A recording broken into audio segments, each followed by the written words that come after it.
You're, I was going to say president of the United States, you're king of the United States. So you could, by fiat, demand that government do something.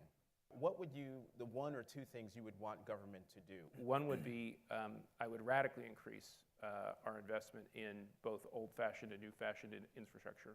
We have dropped in international league tables radically in terms of the quality of our infrastructure. So old infrastructure being roads, bridges. Tunnels, new infrastructure being essentially both wireless and terrestrial communications.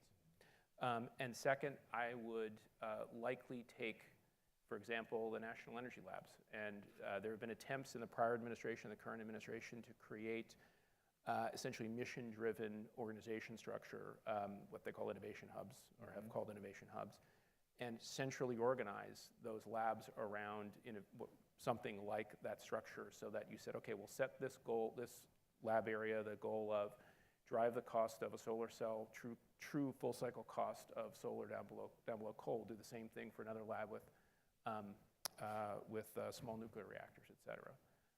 I think you could pick a short list of realistic, audacious but realistic goals like that. Well, that makes perfect sense. So why don't you think someone here in Washington hasn't come up with that idea and really pushed it? Well, I can't really speak to the source of political gridlock, but I agree with you. It does seem, if in the God forbid, I'm king of the world for a day world, it seems pretty logical. Well, just king of the United States, yeah, fair enough, right. Not the world.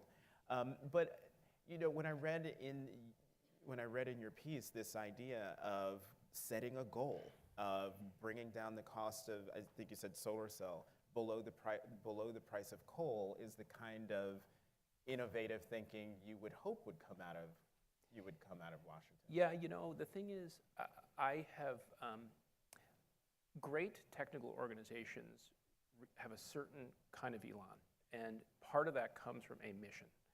When I was at the labs, we did this full day session for our whole technical group, and it was about setting a mission statement for the technical group. And if there's ever been a bigger waste of a day, I haven't done it. And there was a guy there who had been one of the senior engineers on the Apollo project.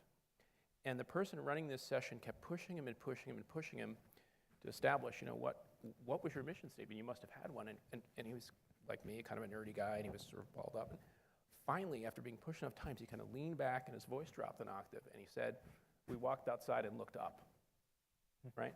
And the young engineer sitting next to me, I was about 23, just shouldn't say this, I guess, but under his breath, just said, we suck, right? I mean, like, we don't really have a mission. And I think that to drive technical organizations like you're just in the way we're describing, you can't have a ridiculous goal that just inspires cynicism. But a serious, audacious goal is an essential element of not having this kind of lassitude that I think permeates a lot of these organizations and can drive people to performance.